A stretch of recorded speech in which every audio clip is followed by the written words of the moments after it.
on air, as it were. But we have some interesting connections we'll talk about. Okay, I'm looking forward to it very much. I would say the last time I was in Switzerland is probably a decade ago, but Yeah, I mean, I've been there quite a lot, actually. I mean, if you remember in the book, yeah, at one point, at the intrepid age of 17, I remember. I know I this. I know you were driving to Geneva to see a girl. Best idea possible. I did, becoming more and more worried Yeah, that my father would kill me. which he wasn't pleased when you got there. Hey, No, let me no. introduce you. We're going to go live here on YouTube, and then this becomes a podcast and can be found forever online. Our words never go away now. Uh-huh. Good, We will good. never be able to live down whatever we say. My name is Frank Schaeffer, and this is a podcast called In Conversation with Frank Schaeffer. And my guest today is Peter Samuelson, and Peter is the co-founder, president of First Star, which manages 17 high school academies on college campuses with youth in foster care. He is the co-founder, along with Steven Spielberg, of Starbright World, the world's first avatar-based social network for seriously ill teenagers. Today, we're going to be talking about his book, which I just finished reading this morning, and it's called Finding Happy, A User's Guide to Your Life with Lessons from Mine. And my boilerplate is please subscribe right now on YouTube and to In Conversation with Frank Schaeffer on Apple Podcasts and to my Substack commentary page, it has to be said, at frankschaeffer.substack.com. So I'm going to do something I never do, Peter, which is we're going to be talking about your book, so don't worry, but I'm going to talk for about 4 to 5 minutes because I know a lot about you. I just finished your book. I read every word. I have tons of quotes. We're going to go into it. I've got a way to set the whole thing up. And I love the book. But I talk to a lot of authors, all kinds of disciplines, college presidents, political figures, musicians, and all the rest of it. But what I don't talk to is people who are more or less exactly my own age. I was born in 52, you were born in 51, and whose life weirdly overlaps mine in a kind of an indirect but a strange way because I'm an author and I've written some bestsellers and that's how I earn my living. But before that, I was heavily involved in the movie business. And I'm going to give you a thumbnail sketch so that when we're talking, you know what I know. So our conversation will be more fruitful because so much of yours is in the movie business. So the first thing to say is I am a failed feature film director. I made 4 feature films in Hollywood in the 80s. And I had a mentor, you talk about mentors in your book, by the name of John Cohen, who was running EMI Pictures at the time. And John and Barbara were very kind. They would let me sleep in their house when I would come and do endless meetings, which you know about, most of which go nowhere. The way I got into the movie business, and this is where I go off the chart into a world that even you are not connected with. I grew up in an evangelical missionary family in Switzerland in the Swiss Alps. The Swiss Alps, as you know, house a lot of things, including bankers who stole money from people, but also cults come to Switzerland. They like it. The Rosicrucians, everybody you ever heard of that started a cult has a Swiss base or at least a bank account. And my parents moved to Switzerland in 1947, started a ministry that turned into a personality cult called L'Abri Fellowship. And so I had several childhoods. The first was in this tiny underfunded chalet clinging to the edge of the Swiss Alps as the son of missionaries who were talking about Jesus and everyone who's not a saved born again Christian is going to hell. Then my parents started writing books in the 60s and 70s and got incredibly famous in religious circles worldwide. So if you ask an evangelical Christian, have you ever heard of Francis Schaeffer? Um, it's like asking someone in the movie business if they've ever heard of Steven Spielberg. A huge deal in that world. So then the second part of my childhood and teenage years was as the son of this very famous father. And then in the 1970s, I became his nepotistic sidekick. And I'd been making Super 8 movies in my studio where I was also painting. And based on the fact that I was his son, I wound up producing 2 film series, which cost multi-millions of dollars. And even then, that was a lot of money. One was called How Should We Then Live, which was to answer the BBC series called Civilization on the rise of art and culture that you know about. And he was going to give the evangelical view of art. So here I was in the Roman Forum with a rented chariot and somebody going by and dad talking about Rome and the decline of Rome because of its decadence and the rise of Christianity. We made a second series with Dr. Sierra Koop, who became Ronald Reagan Surgeon General, and we traveled around the world making an anti-abortion film called Whatever Happened to the Human Race that most historians credit with the beginning of the evangelical involvement in what had been a Roman Catholic cause.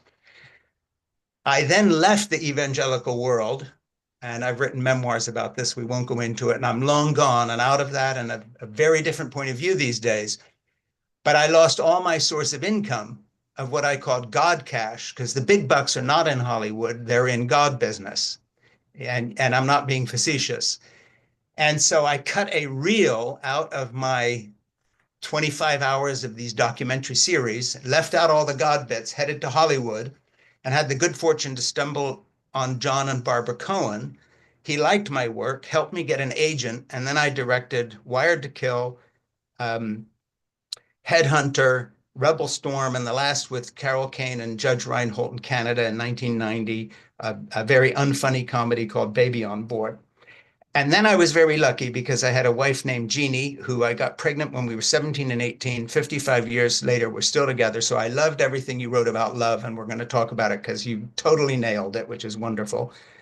And Jeannie said to me, "Why are you making all these shitty movies you hate and commuting to LA with your little room on Hollywood Boulevard instead of writing down something that actually has something to do with your life and your weird experiences in your childhood in the mission?" So I wrote a novel called Portofino, which got a big break because Richard Eder, who was the head reviewer for the LA Times, did a 6-column, half-page review, headlined it's a worthwhile trip down the road to Portofino, and the book totally took off. The Guardian called it one of the best 12 novels of the year.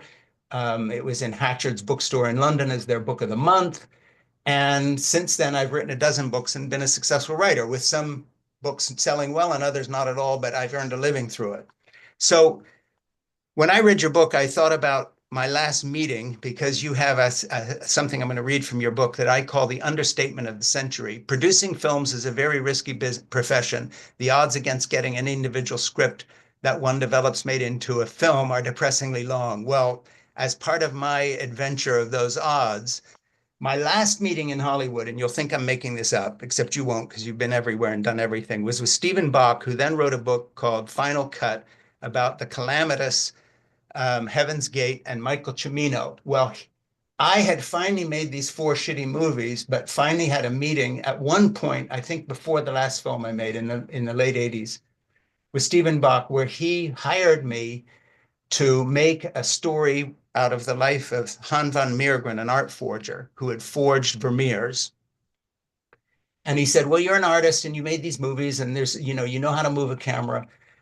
I went and I waited in a hotel for 10 days for him to return my call. Finally went over to United Artists the day that the police were clearing out his studio where he had been fired. And there were security guards and boxes and he was already gone. And then the next thing I saw of him, he'd written this book.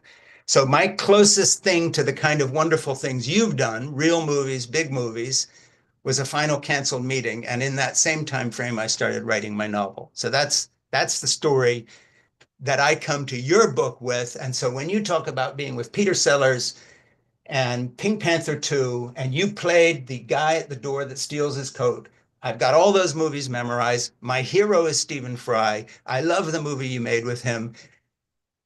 For your book was like swimming in a warm pool. And then the additional part for me that was great is that your wisdom you add at the end of each chapter, aimed at the young people you've given so much of your life to work with, touched me so deeply as a father and grandfather. It was like, yeah, what he said. So that's how I took your book. Thank you so much. What a perceptive read. This Yeah, is there's a Jewish word, beshert, which yeah. means things that are meant to be. I have a feeling that this interview is beshert. Yeah, and I felt the same reading your book. It was like, I even though I know this probably didn't happen between you being in Switzerland doing the Pink Panther while I was there, and then Stephen Fry, who's a hero of mine. I don't know him personally. I envy you. Who I literally, someone asked me the other day, of all the people who you think, who's the smartest person in the world? I said, well, I don't know, but I know who I think is the smartest person in the world, and it's Stephen Fry.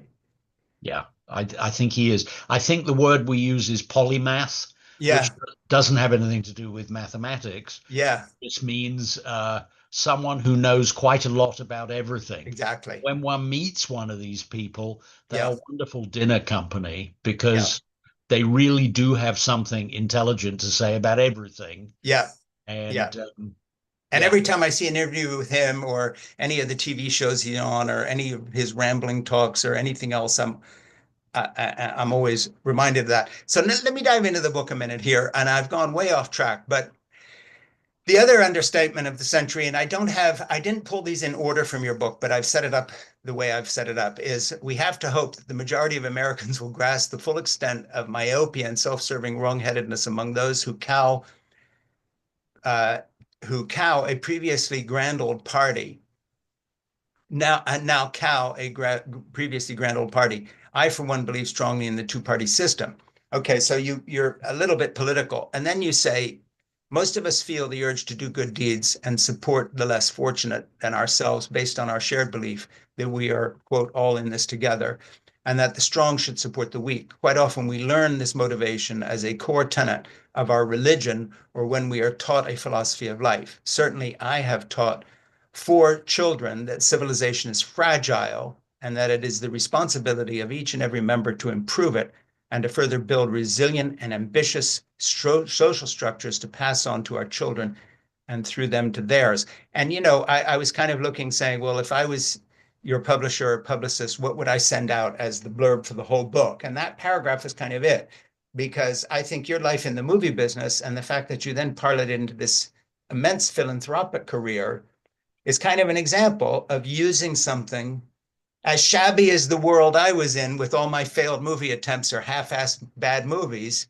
And here you've parlayed this career into something more than just that. And toward the end of the book, it's very touching because you say, you're going to go away, you're going to pass away. I will too. Everybody will too. But the effect of the work that you've had with these kids is going to last forever. So before we go more deeply into the book, I want you to tell me the story of meeting your wife. I want you to tell the story of how you started all this and how these philanthropic efforts have blossomed and kind of absorbed. I'm not going to call it the second half of your life, but this big chunk of your life, that in addition to all these amazing movies you made.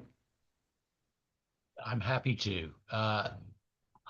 It's the best example I can come up with that if you want to meet the right person, do it through philanthropy, Yeah. as you meet better people Yeah. and you greatly improve your odds of finding the one.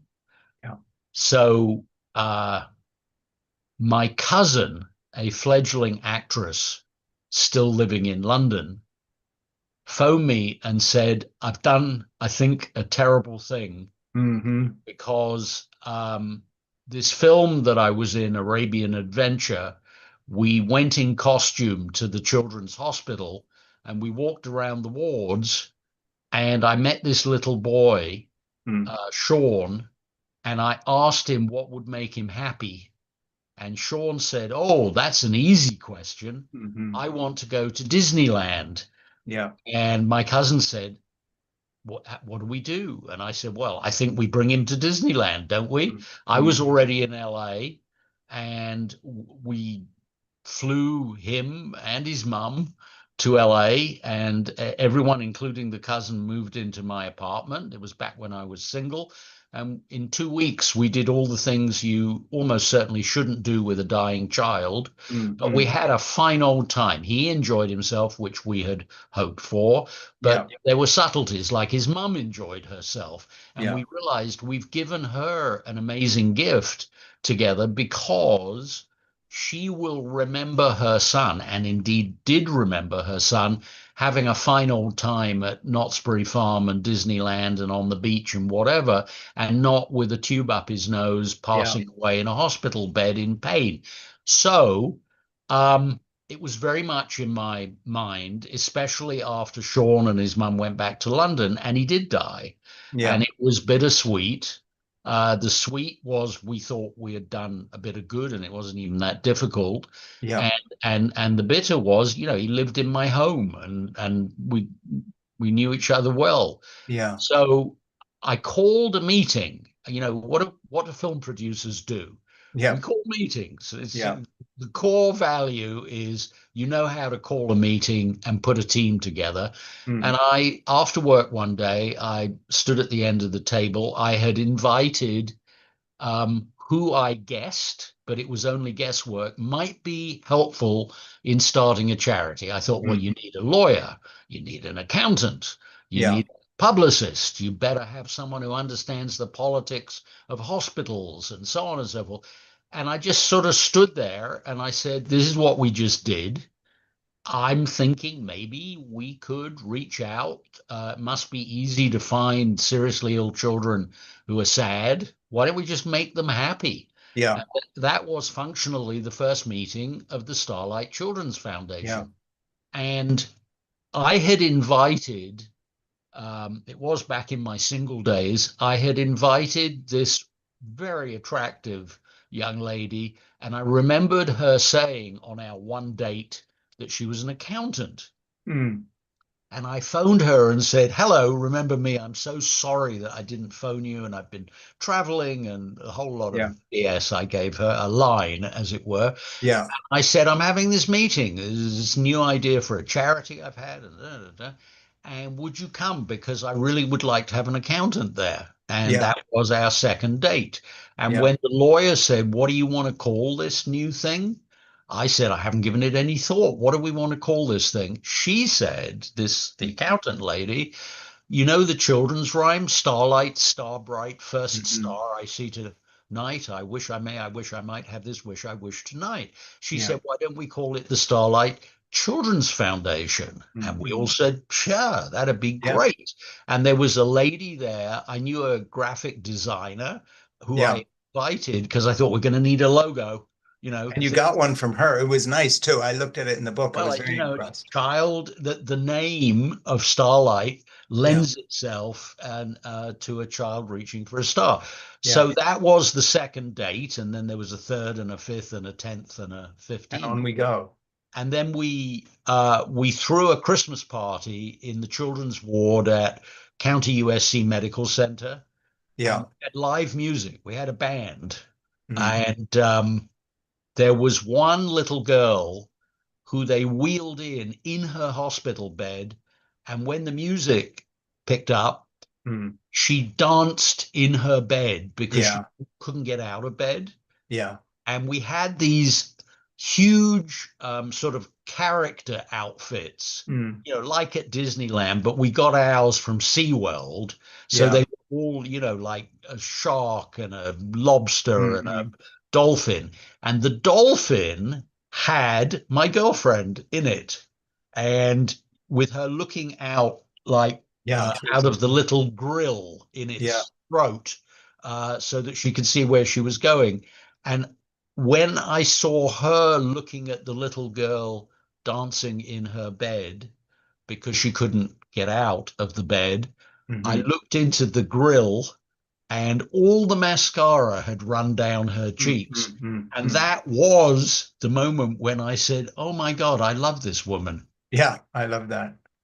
Yeah. And I one thing that I just need to do because I didn't set this book up properly, given that I was giving you a little nut sort of a short version of some of my own life experiences as they relate to your subject, so we would understand each other a little better. Something I never do, by the way, on usually in the context of this podcast. So let me set it up again. Peter Samuel, serial uh, social entrepreneur, but the fact of the matter is also a serial movie producer, and he's written this book, Finding Happiness: A User's Guide to Your Life with Lessons from Mine. It's cut into very short sections, which I know why you did it. First of all, it's very readable that way, but secondly, you're dealing with a generation of young people who, are used to reading texts off their phone, and you give them a short vignette from your life and just say, okay, what can we learn from this? So each chapter then has a kind of a little workbook section at the end of what we can learn from what you're saying.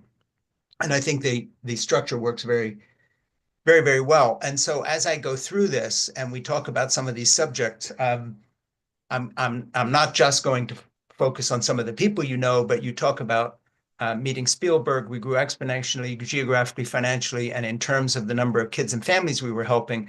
Then I was introduced to Steven Spielberg through the ever collaborative career producer of Star Wars, Kathy Kennedy.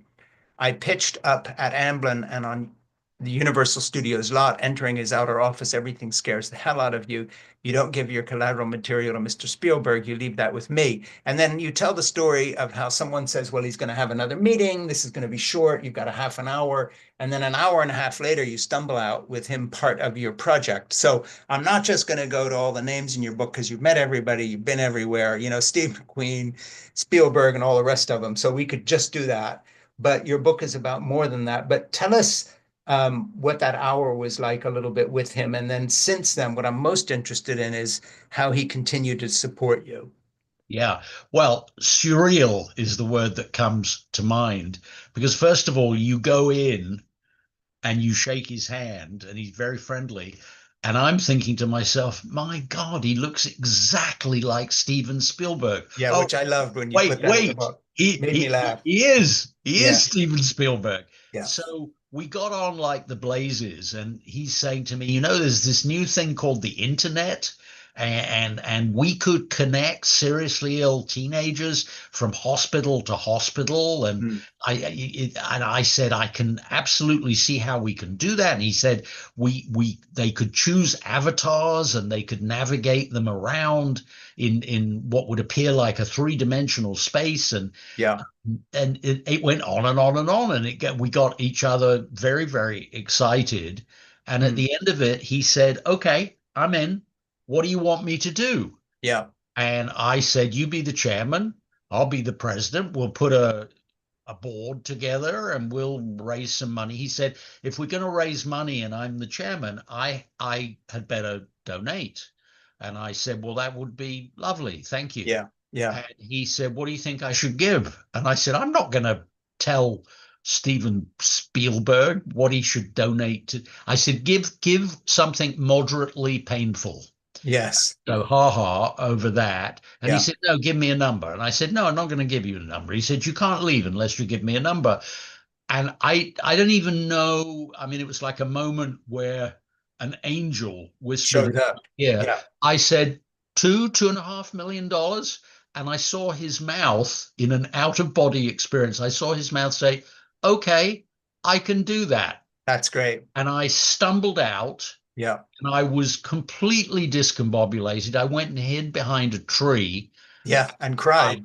I did. I cried. You And then I did. phoned my wife and I said, I think we have another charity. This will Yeah. be number two, and I think he's the chairman, and he's going to give $2.5 million. And oh my God, and I have to pull this all together now. And there was a silence, and my wife Sarah said, "Tell me exactly where you are, exactly, Yeah. because I'm coming to get you. You do not sound safe to drive." Good And she point. did. I left my car there in the Amblin parking lot. Yeah. Sarah came and picked me up in her car. Well, she obviously loves you because that was a good call and probably serendipitously, saved your life. You never know. But You never know. But that was the beginning of Starbright, and we actually did it. I mean, when we put T3 lines into children's hospitals so that yes. we could connect them audio visually. It was so early. I'm talking about 1990. It Yeah, was nobody so else was doing early. anything close. Well, you talk about a kid in a bed and how do you change the channel on the old black and white TV? And the nurse says, well, he can poke the button with this stick from his bed. And that That's was kind of your wake up call to, well, maybe we can do something better for these kids who are stuck in bed flat out and traction, whatever, for months at a yeah. time. And we did. And when we turned on Starbright World, Yeah. Um, it was so early. I mean, it was before, not only long, long before Facebook, but long before Second Life and the other things that went before Facebook. Yeah. Mark Zuckerberg, I actually looked it up. When we turned ours on, Yes, digital, I like that. he was 11 years old. Yeah, And and if you had stuck with your dating service, you wouldn't have had to ask Spielberg for $2 million because you'd be Mark Zuckerberg. But I think you've spent your life better than he did. well, you're kind. Well, in addition to which, you've helped a lot of kids, and I think a lot of people look at the social media platforms, and from everything I've read, and many authors I've interviewed and my own personal experience with grandchildren and others, they have not done unalloyed good for younger people. Well, the most gratifying thing that's going on right now Hmm. is that the early copies are out of the printing press, That's great. courtesy of Regalo, Simon and Schuster, Yeah. and I have given 500 copies. I've got these 12 first-star academies across the country, Yeah. high school aged foster kids, but on the campuses of universities. So boxes of these books That's great. have gone out across the country, and I am starting to get feedback. Well, I like that. Like I said, I like the fact that you geared the length of the sections with the story and then the follow-up material of, okay, here, what can we learn from this experience of mine to an age group which is not sitting down and reading the big books. A lot of even the best universities are complaining about the fact that they're getting students in who just aren't used to reading books. Okay, you have something, I think it's around page 106. I experienced firsthand the power of the American dream. It's a thing more famous in the past, but it certainly still exists. Most Americans seem to have forgotten its value. It is summed up by the famous sonnet by Emma Lazarus on the base of the Statue of Liberty in New York Harbor. Give us your huddled masses yearning to breathe free. And quote, it is a sign of the times that more than one politician has attempted to change the phrasing so that it no longer talks about huddled masses, but only about the highly qualified who might be privileged to gain an entry visa into the United States. And so the reason I read that is because, of course, given the fraught moment of history we're in and your connection with people like Stephen Fry, who have a social conscience and have talked a lot about gay rights and other things, and become known for that. And your book has a social conscience. I don't want to spend the whole conversation on this, but as someone who's, in my age group, I have not seen any period of history like this in my life. I went to British boarding schools with people whose fathers had all fought in the war, and I lived through the Vietnam era, the Korea War, and Nixon, and all the rest of it. But I don't know an era in which, as an American citizen, which you are as well, um, that I have felt so discombobulated and disenchanted with the moment of history I'm in, as if somehow I had been transported to an alien planet against my will, because I've never been in a period of American history where I've felt the actual ground under my feet moving, as in, I don't know where I am at this point. And it's not because of the leadership of Donald Trump and his administration. It's because 70 million Americans voted for this a second time knowing exactly what they were going to get. And here we are. And so I think that taken from your book, you and I share a philosophy, and that is kindness it is the paramount human value. And one of the things I'm trying to do in this podcast is talk to people who are on the other side of these issues in a way. We had the editor of the Wall Street Journal on, and people like that who I would take issue with some of their views. But those conversations have to continue, and they do in my neighborhood. I walk my dog. I know whose neighbor's lawns my dog poops on, who voted for Trump and who didn't, because I knew where the signs were. But I'm equally friendly to everybody because we've got to find a way through. So I'm going to ask you a philosophical question based on the fact there's a lot of wisdom in your book, and I'm not fishing for anything or putting words in your mouth. But how do you personally, in Los Angeles, in the movie community and your philanthropic community, philanthropy involves a lot of people who had made a lot of money in the oil business, corporations that are probably in bed with Trump now. A lot of these tech bros all had their picture taken with them on the inauguration. But you still got to navigate that world for two reasons. One, you're raising money for what you believe in. And two, you're a human that believes in kindness. So I'm talking to you more like a priest here, and less like an author. What does your life wisdom teach you about how people who want to be kind to everyone navigate this moment while yet taking a stand on what we believe to be true, as you did in that quote that I read? Sure. It is the core question that anybody with a brain or a soul should be asking themselves. Yeah. And I would answer it this way. Divide your life up into micro and macro.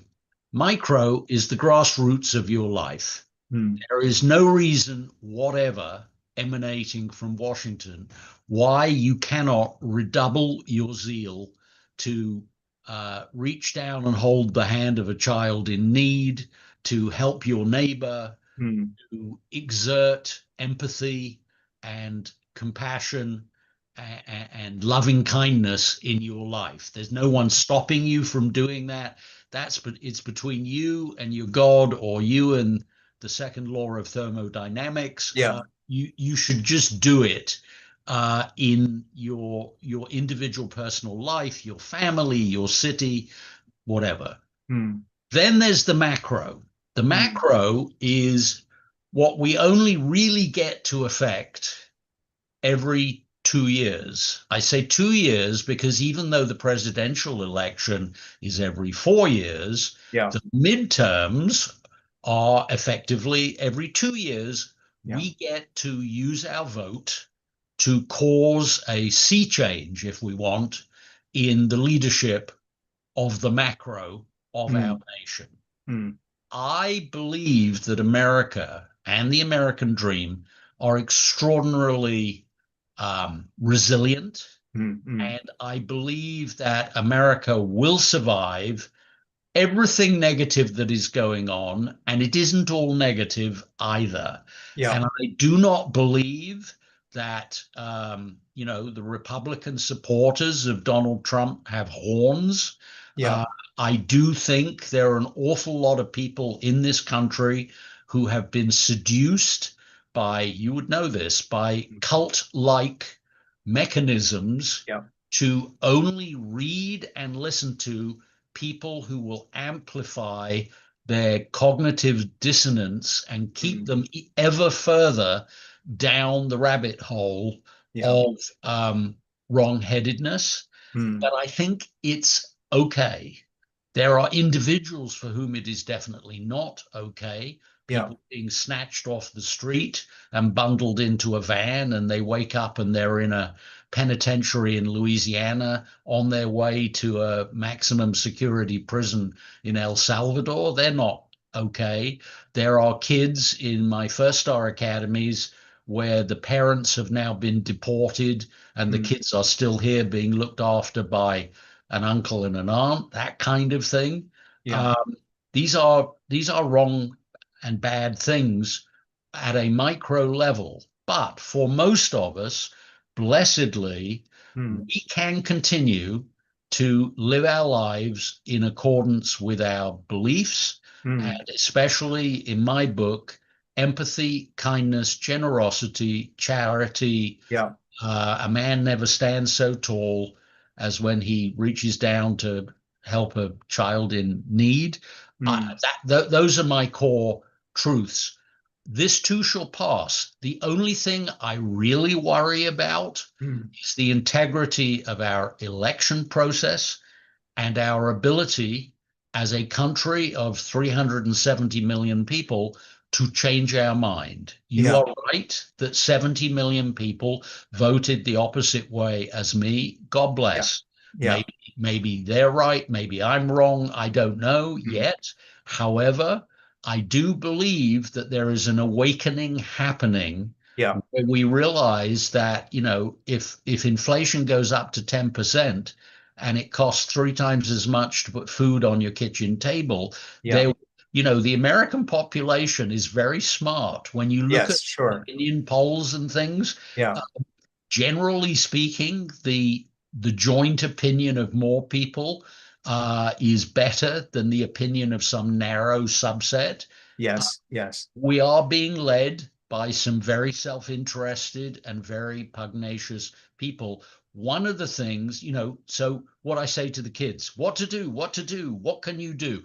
Yeah. Here's what you can do at the macro. Number one, if you've had your 18th birthday, if you're not registered to vote, don't talk to me. Of course, you must be registered to vote.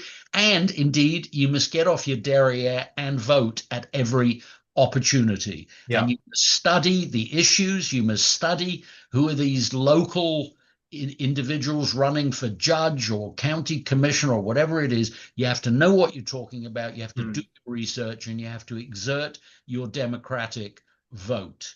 The Mm, mm. only thing that seriously worries me at the moment, because I think America is resilient enough to get through everything, Yeah, is some kind of abrogation of the Constitution. I mean, yeah, I'm shocked to hear anyone say, when asked by a journalist, well, do you believe it's your responsibility to defend the Constitution? To say, well, yeah, some of it, sometimes, some yeah. not. So, I And that believe is in our shocking. Constitution. Yeah, I think we must stand up to that. But yeah, I think we are. I mean, there is a dynamic going on where the autocrats are not having their way. The yeah. entire court system, including the Supreme Court, to Mm, which three members were appointed by the present autocracy yeah. in the first term, they are putting restraints and due process. Mm, Look, these people being deported, other than the aircraft that they managed to get out before the judge issued the injunction, yeah, everything since has been yeah. stayed, overturned. No, there has to be due process. I think that's a good sign. I also Mm, think our press, including, by the way, the Wall Street Journal and yes. Asian Fox, we see things there which do create a pushback and a balance, and that's Yeah. very valuable. One of the things that I've done for years, I read tons of stuff and I Mm, read it every day yeah, that I absolutely do not agree with, but I read it anyway. yeah, I I read every morning the reader comments on Breitbart, and yeah. I read the Wall Street Journal, and Sure. I read Fox, and I don't agree with a lot of what they say, but I feel it's my responsibility as a citizen, as an immigrant who Yeah, became a sure. citizen. I need to know the intricacies of what the other half of the country or the other third of the country, Sure. what they believe. I also know this. When I first came to America, I made television commercials. And the Mm, great thing about making television commercials is that every week or 2 weeks, you're making a new one.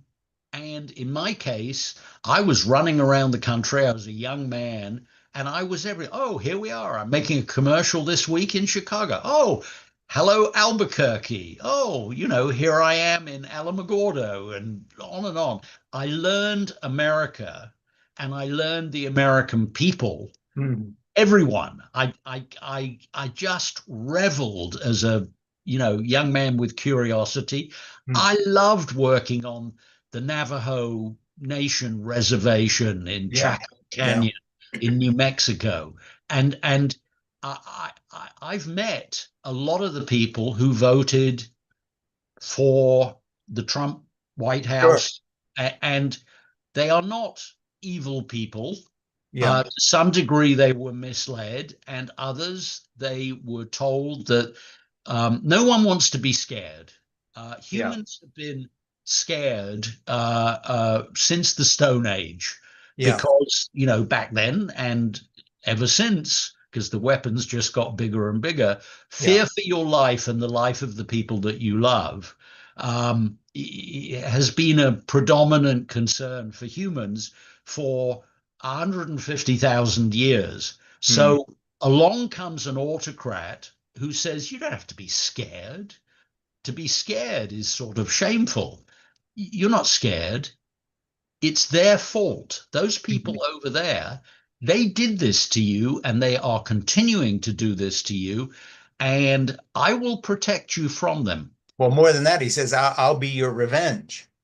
Well, yeah, and those are feelings of, those are rewarding feelings. They are Yeah. superficial, and a lot of it is based on BS. However, that is better than being scared that someone's taking Hmm. your job away, someone's gonna, date your Yeah, daughter, and the fear of other is very deeply rooted in humans.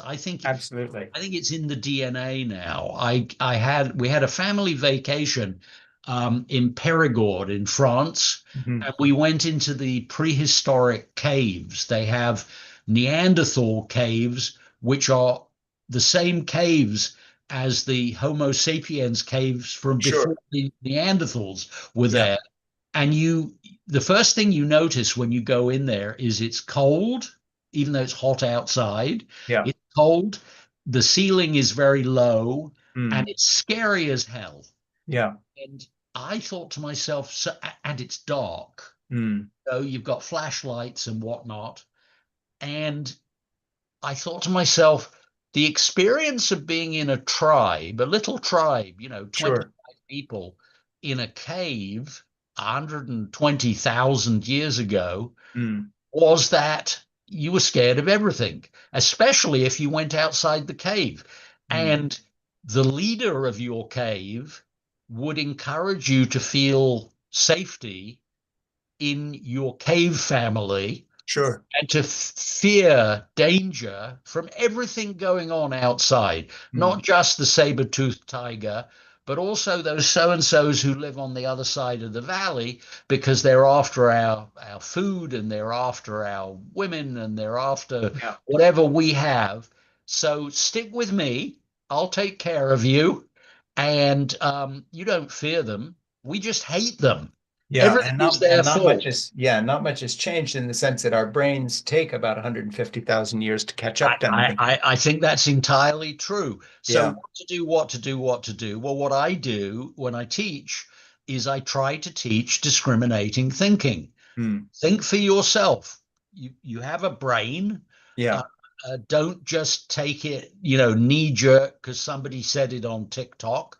What if it's completely untrue? Yeah, and maybe do a little reading in And, some other and source besides this thing yeah, here.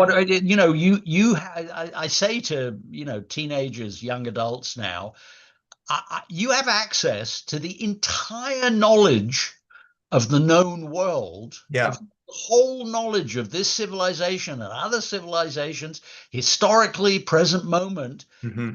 right there in your cell phone, for goodness sake. Yeah, you can be Stephen Fry. You can research Yeah. anything, and we know what to do to validate or invalidate somebody Mm. else's opinion. We Yeah. multiple source it. We look at the historical truth. We look at the present moment. We gravitate to great thinkers, people that we know are intelligent, who have been worried about the same things. Well, what do they have to say? It's an enormous advantage. I Yeah. say to them, when I was in college, I had access to an awful lot of other people's Mm. historical knowledge because I had the key to the university library and I could Yeah. go down there. But I had to climb up a ladder and take down a book. And I like, by the way, just to deviate here for a minute, your story about being examined by the people at Cambridge University who asked you what you knew about Erasmus, and you basically talked to them and told them that you knew nothing about Erasmus, and you detailed why this was the division of your attention to all these other subjects, and you got into the school based on that. I thought that was a good anecdote, but also just such an interesting piece of the book. I want to jump to something that I found very touching in your book that also I'd put on the cover. I believe that all humans have two lives. Now, where this comes from is from your dad's obituary, and you wrote about him. I believe that all humans have two lives. We have one with a beginning, middle, and unfortunately an end. But then we have the potential of a second, equally real life, which consists of our effect in lifting up those around us and making their lives better. And the brilliant thing about that second life is that as they then forge careers, families, and friendships and achieve things, we go with them, we are in them. And that knock on effect, the passing of the baton, is like ripples on a pond, ever widening. And then you say, and that, my dears, is the closest I can get to telling you the meaning of life, capitalized.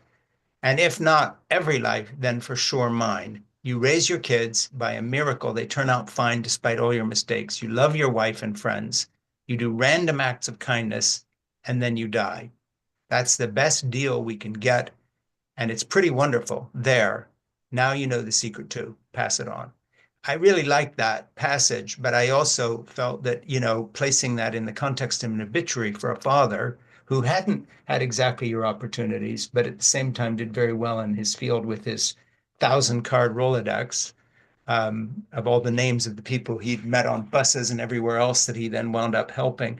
It was a very warm kind of a wrap up. So, I mean, we've talked a little bit about that life philosophy here, and you say, I felt and continue to feel privileged to have been admitted to the greatest of clubs, the United States of America, where even with all our problems, almost anything is possible if you want enough and work hard enough. So that you've talked about that. And then you say, let's be honest, there is no decisive will in government or among the majority of voters to put kids first. So this gets into the meat of what you do philanthropically. We don't agree with giving children primacy as the future of our society. It would actually improve things for kids if we applied the existing framework of laws that protect animals. And then you go on in the very provocative section and you say how basically one of the great failings of our culture is to not invest in our children in so many ways. And as someone who has invested so heavily in time and energy and resources and fundraising and friendships with Steven Spielberg or whomever in children, talk about that part of your book for a bit here rather than me just reading bits out of it, because I think it's the heart of the reason why you wrote the book. You're passing these lessons on to another generation, but also talking about why the hell aren't we doing more for them? So, what is it about the United States of America in particular, with all the wonderful things we do have here in terms of opportunity, that, the religious writer, whomever that I come out of, you don't abort children, but after they're born, you're kind of on your own. We're not going to do anything for you. We turn away. And with cuts to Yeah. Medicaid and everything else, now we're literally doing it. There's 9 million people who are going to be struck off the rolls. As someone who grew up in the UK, came to America, you're educated, from Cambridge University and so forth. Like, what happened here? Because America is not a cruel country.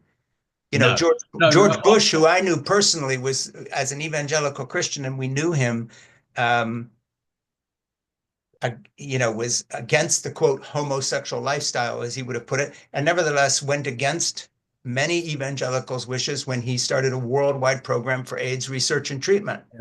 Yeah. That's who we are. So how did we go from that to where we are today? And what is the problem with America that we don't see the children right in front of us? What is our issue? I tell you what I think is the underpinning um, instinct that unites Americans. We are brilliant. No one better in the world at Hmm. fixing things after they're broken. But the spirit that built America, go west, young man. Yeah. It tends to, if there's a town that's taken over by bandits, desperados, then in comes the sheriff, the iconic sheriff, and cleans it up and, Hmm. and brings back law and order. We're great at that. What we're not so great at doing is preventing the town from falling into bad hands in the Hmm. first place. Because to do that would have to do with our education system. It would have to do with things which take a long time to come to fruition. The Japanese trading companies, Matsushita and Sony and so forth, they have 100-year business plans that are revised every decade. Yeah. Honest to God, they have a continuous, ever evolving 100-year business plan, which at least hypothesizes what they want their company to be in 100 years. Hmm. Well, we are the opposite. Our stock exchange runs on quarterly earnings. What nonsense is that? That Yeah. a company's value will fall precipitously or rise precipitously because it's had a 12-week or 14-week period where Yeah. something good or bad has happened. Hmm. We we run on short-termism, and it's not a good thing. Absolutely, let's fix things that are broken. There is no nation better in the world after a hurricane or a tsunami or an earthquake or a Mm. forest fire, you watch our young men and young women come and put out the flames and the rebuilders and the cleaning up the beach and so on and so forth. We're great at that stuff, but we are much less willing to Mm. devote time and treasure and attention to more mundane and boring things like Yeah. the quality of early education, the quality of any education. Or let me use as an example our foster care system. Yeah. 500,000 children in foster care, hair under 500,000. What do we know about them? Well, by definition, they're all the kids who have been abused or neglected. We also know that the perpetrators of abuse or neglect, roughly half of them were similarly abused or neglected themselves. Sure.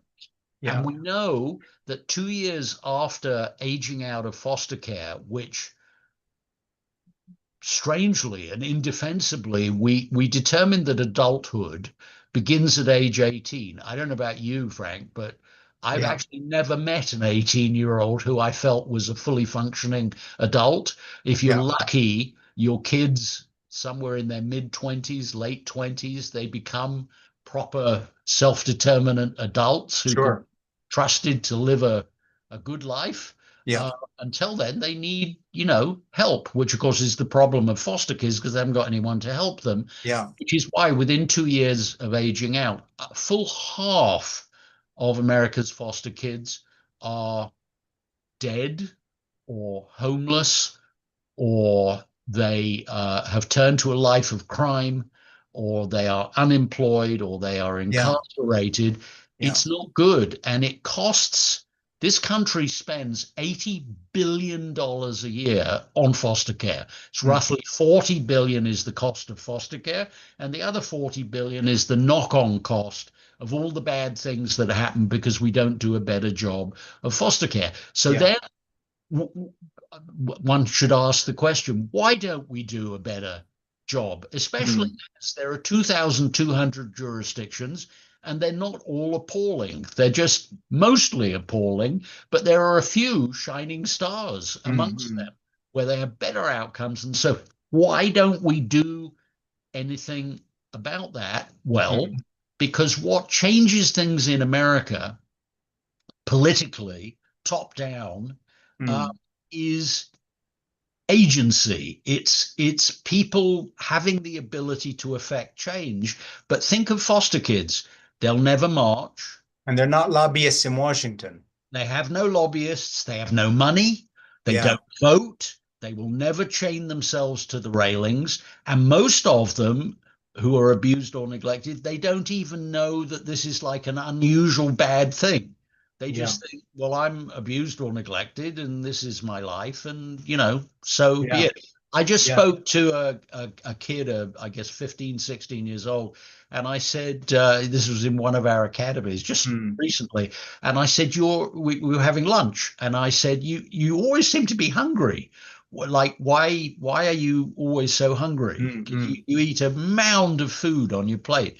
And he said, well, I am always hungry. I'm a growing boy, and Sure. I'm hungry. And I said, well, in your placement, what do you do when you get hungry? Can you just go to the fridge? And he said, no, I always go to bed hungry. And I said, well, why can't you just go to the fridge and get a snack the way Yeah. everybody else does? And he said, well, because it's got a padlock on it. Yeah. And I said, whoa, time out. Yeah. Who have keys to the padlock on the fridge? And Mm. he said, well, the family who are fostering me. And I said, wait, who's in that family? And he said, well, there's the mother, there's the father, and there are two teenage kids of their own. And I said, and the kids have the keys as well? He said, yeah, I'm the only one in that house that doesn't have a key to the fridge. Yeah. Think of what it does to the soul of a human being when Yeah. they realize that they are unworthy of being able to have a Get the snack food. Yeah. before they go to bed. Or Yeah. same thing, find a foster kid who has a proper suitcase for when they are moved from placement to placement. One of Yeah. the things we do in First Star, we give everyone a really great rollerboard suitcase. Yeah. It's funny when they are wheeled into the classroom because it's like a conga line of 30 of these rollerboards. Yeah. Um, but normally, what happens is the social worker says, "Okay, Harry, 8 o'clock tomorrow morning, you're being moved to another placement." Why do I have to move to another placement? I like it here. Well, I finally feel as though I got it right. No, you have to move to another placement Mm. because we need this place. Yeah. And what does he or she pack their stuff up in? It's a black trash bag. Yeah. What does it do to your soul if your worldly belongings, your poems and your Yeah. music Yeah. go in a trash bag? Makes you feel like trash, right? Yeah. So the best thing that we do, as far as I'm concerned, and there's a lot that we do. I mean, we get 89% of our foster kids in firststar.org go on to college against a Yeah. benchmark for foster kids in America that's around 6%. So Yeah. it's a gigantic success. Huge. Yeah. We just had an alumni awards ceremony. We've got people getting masters. We've got people who are now functional professionals earning good money and married and just had babies and Mm. bought a house. What we had, one of the awards was for buying his house. Yes, sure. Being a homeowner is like a big deal. Mm. So the most valuable thing, and it's the only thing I feel able to teach in First Art other than videography, because I know a thing or two about Sure. that. I teach a class called Random Acts of Kindness Mm. Mm. and Pay It Forward. And I teach it to the 10th graders, and it's two 90-minute classes. First class, I say, okay, you're walking along the sidewalk, and there's an old lady in rags lying fast asleep, face down. What do you do?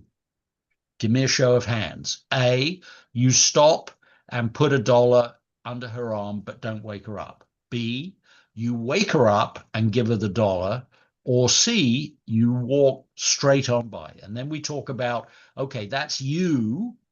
What about generally, of Yeah. 100 people, how many would do A, B, or C? Yeah. That leads to a conversation about the golden rule. The golden rule is the sense of social justice. It's the sense of equilibrium or Yeah. balance in life. It's in 170 sets of scriptures of the world's 170 religions. And it's about balance. It's me um, seeing that an old lady lived in a damp cardboard box on some wasteland next to the Mm. San Diego freeway. And on the side of the box, it said Sub-Zero. And Mm. I thought to myself, okay, I have the fridge. She is living She's in a got the box. cardboard And box. incidentally, one of the things in your book, you have a picture of this sort of tent on wheels, this movable single space dwelling that came out of what you were doing to, help homeless people who, before they are homed, the Idar, unhoused. Yeah, Idar, the yeah, guy who helped me design it at the Pasadena Art Center College of Design, he said, yeah, "What do you want to call this thing?" And I said, "I have no idea. What do we want to call it?" And between us, we said, "Well, everyone deserves a roof. EDAR." So mm, they are called EDARs. yeah, The charity is edar.org, yeah, EDAR.org, and we have hundreds of people living in them, and in it them, is yeah. absolutely not as good as a nice duvet in an apartment, but it is absolutely 100 times better In a than going cardboard box. in a cardboard box. Yeah, I So just want to tell people once again, we're talking with Peter Samuelson, and besides all the social work you'll learn about in reading Finding Happy, a user's guide to your life with lessons from mine. The other part of this book is terrific stories from inside the world of entertainment, but also personality, working with Steve McKean on Le Mans when you were young. The question you asked Stephen Fry, what do you know now that you wish you knew when you were 18? And then later you cast him as Oscar Wilde in the movie you made about that. And of course, I've heard Stephen Fry lecture on Oscar Wilde and talk about him and what his life meant to him in terms of forming his own ideas about being gay. And then you talk about Starlight. you have a passage on the Medici, which I'm very pleased to see in there because I'm a big fan of the Medici family in Italy and Florence and art and so forth. I'm just giving people an idea about, the book. A better tent for the unhoused, and this is EDAR, is not a solution, but it's better than the alternative, which is old ladies living amongst us in cardboard boxes. You give all sorts of advice. Here's some. So the challenge in making friends is to stay away from bullies, the foolish and the dangerous. We need to seek out the friends who share our values, but constantly urge us to do the right thing, just as we urge them. You have a piece that's sort of obliquely about Trump people. Remember, these people's bark is frequently worse than their bite. Cruelty, discrimination, and othering are going on, but your personal future is far from bleak, even amid these macro disturbances. We sort of talked about that. My goal as your author, mentor, and friend is to help you make something splendid of your life, and through that to achieve real happiness. And that's in part of your how-to book. Um, you have some pointers here, bulleted pointers. We all need someone to love, someone who loves us. We need to laugh. Receiving and giving one random act of kindness every day is incredibly helpful. You talk about meeting with parents. How you met. They arranged to meet again and then again, and those dates went well. And then the third date, they arranged to meet at Baker Street Tube Station. I love that because I know where the station is. My father thought they agreed to meet at the left luggage office. Vivacious young Doris was quite sure they agreed to meet outside lost property. And then you talk about how they each thought the other had stood the other up. I love that story, by the way. And then in the end, they apologize. You have a very wise thing that I'm going to sort of go to here. You talk about don't make bad apologies. A bad apology, a failed apology, is usually a half-hearted one, a self-praising one, a defensive one. The first great rule is to phrase your apology in the way that will completely sell the idea persuasively to the other person. Don't say it weakly. Don't say, this is unfortunate. Say, I'm sorry for what I did. Don't say, I want to apologize. Start by just saying openly, I apologize. Take responsibility. I got this wrong and I'm sorry. I really love that. As someone who's stayed married and is happy now, I didn't always know what I know now, and I think a lot of the wisdom in your book reflects, what I've certainly loved and learned to be true in my life. You did have a bit of religion in your family that was the non-Jewish upbringing. You interviewed and got a job at Religious Films. They were making a series of short films at the Bushy Studios north of London, each with a moral message designed to encourage people to live a good Christian lives. And this was funny here. Religious Films was owned by J. Arthur Rank, who of course was a titan of the film and entertainment business, who believed that film could not only entertain but also persuade. Um, I went to St. Mary's Church of England primary school until I was 11. So you and I share that, by the way, because I went to a boarding school in Sussex called Great Wallstead when I was 10, and then a British version public school, which is a private high school in Wales after that. Um, and so on and so forth. And the reason I'm just doing this quick thing here is I don't think we've given an idea of the scope of your book. I wrote this all uh, for 3 hours. When the proctor said, pens down, I wrote the last line. And that is why I know nothing about Erasmus. We talked about that. And you talk about Mr. Lund. I love that you remember Mr. Lund's name and these people who helped you. On love, what you really are looking for is a relationship where one and one make three. The third thing is what you share. I love that. That's so much what a marriage is.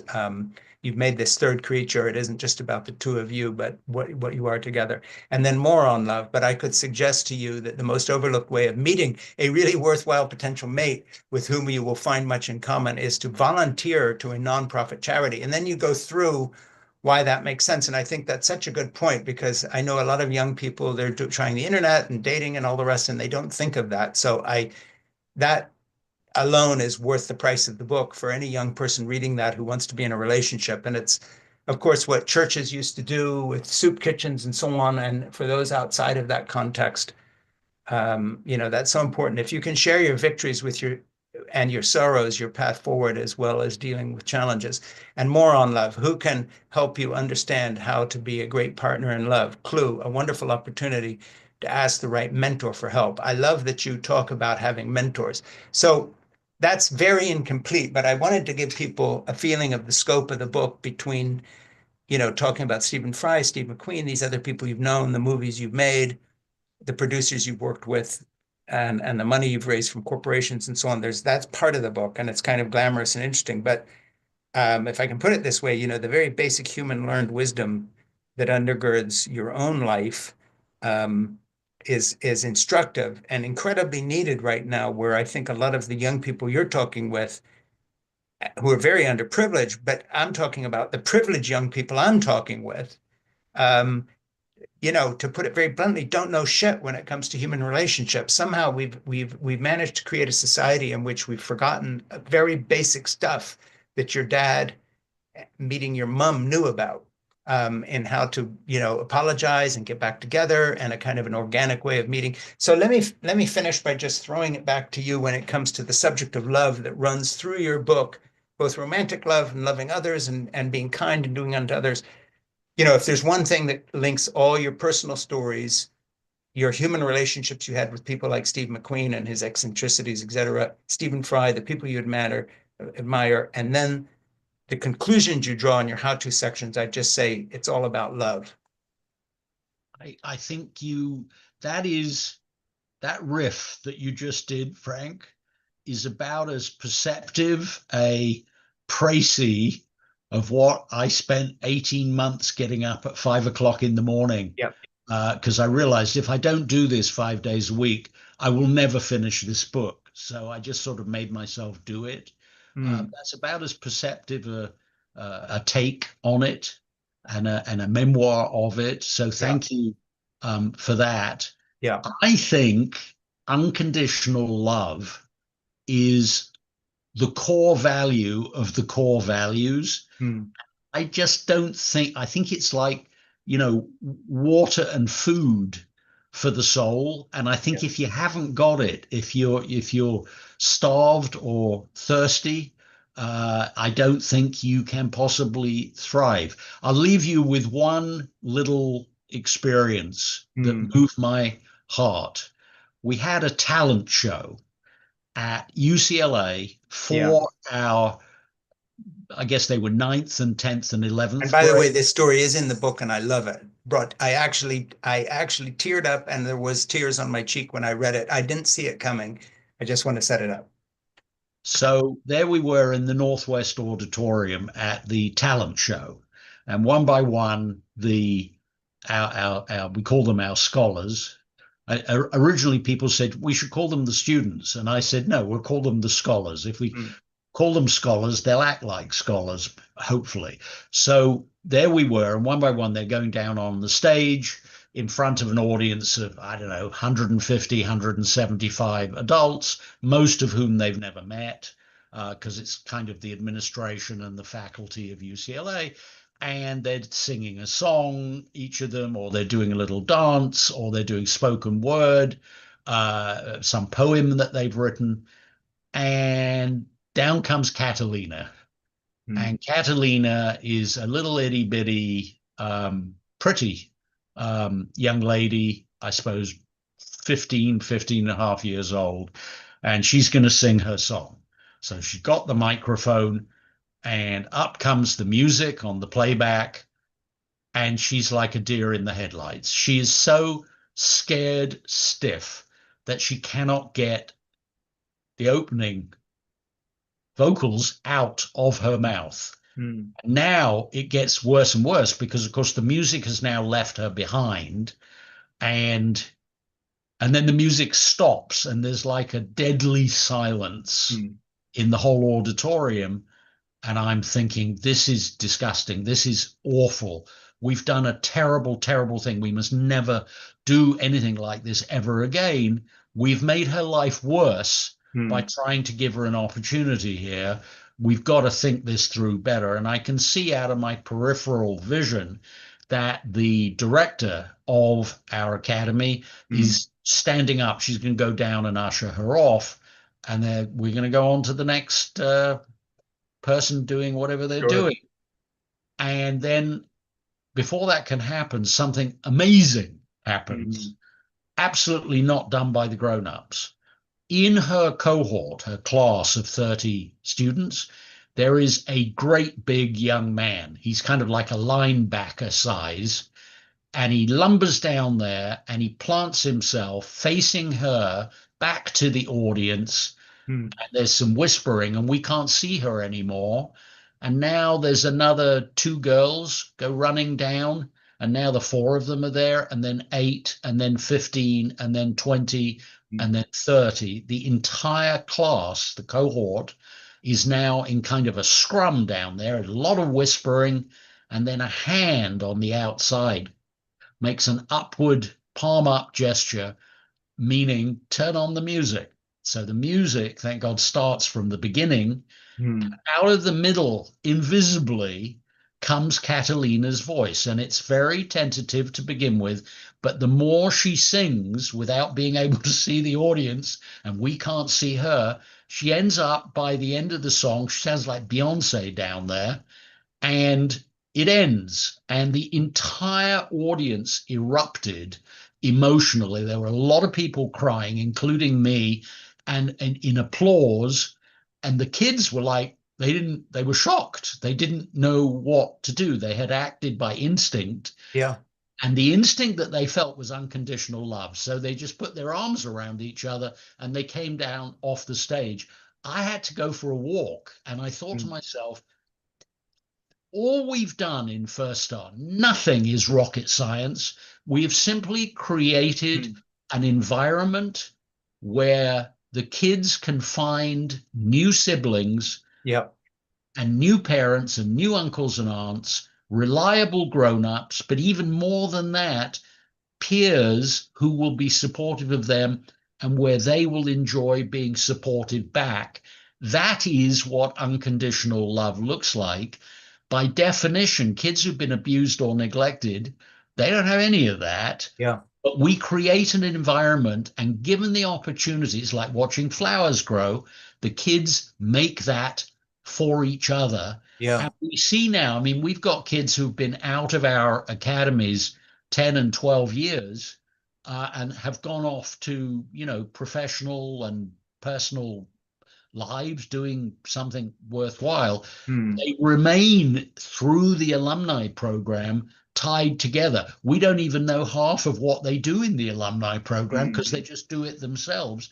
Those friendships, those sibling relationships with kids that they're not related to, it gives the lie, roughly, depending on which of the academies, roughly 40 or 50% of the kids are black, another Sure. 25, 30% are um, um, Latino, Latina, they're Hispanic, whatever, and the rest are everything else, Yeah. Native American, white, whatever. They love each other with an intensity, Yeah. and it's platonic. Yeah. It's that they are brothers and sisters. Yeah. And going up there, hey, you may not want to sing for the whole audience. How about you sing for me? I'm your brother. I have your Yeah, back. yeah. I love that thing. Um, so I just want to say Peter Samuelson is a social entrepreneur and a philanthropist who brings kids together who learn to love each other when no one else much has loved them, which is, I think, the greatest gift you give. Finding Happy, a user's guide to your life with lessons from mine. If you're a film buff, you're going to love it. You're the guy who worked, I love your bit part with, this Return of the Pink Panther when you are the guy who takes the coat and the hat and steals them from Peter Sellers. I love the movie. I love all his work. I love Stephen Fry. I'd like to talk more about that sometime. But the main thing is what I really want to do is encourage people to buy the book and to get involved with you. So I'm going to ask you a favor when I sign off here. Please don't go away. Stay and talk with my producer, Ernie, so we make sure we put all the right links to what you're doing for people who want to donate or follow. Also, the right links to your book to promote the hell out of it. And also, another question I have for you, if there's anybody, if you've just had this conversation with me and it's made you think, or you want to think of anyone, you're thinking, well, gee, maybe Frank would like to talk to so and so, maybe somebody you work with, or Sure. somebody in the movie business, or one of your kids. Doesn't have to be big famous anybody. Please give that name to Ernie because we're always looking for guests that we wouldn't know about without an introduction. And anytime you're doing anything you want to talk about, just get in touch with Ernie and say, I'd like to come talk to Frank some more and talk to your audience about this because It's been a real privilege talking to you. Well, back at you. This is about as perceptive and well prepared and appreciative an interview as I've had. It is the best interview to date, and I'm very grateful for that. And the book, Finding Happy, Yep, uh, is for we. It's interesting. The publishers think the readership is different than the buyership. The buyership, we think, sure. is adults, grown-ups, Yeah. where they care about a young adult Hmm. or a teenager, Gen Z, the lower end of Sure. millennial, and who is going into a transition. They're just about to graduate high school or Yeah, graduate college, or they're having, heavy sledding professionally and sure. finding their way in a career.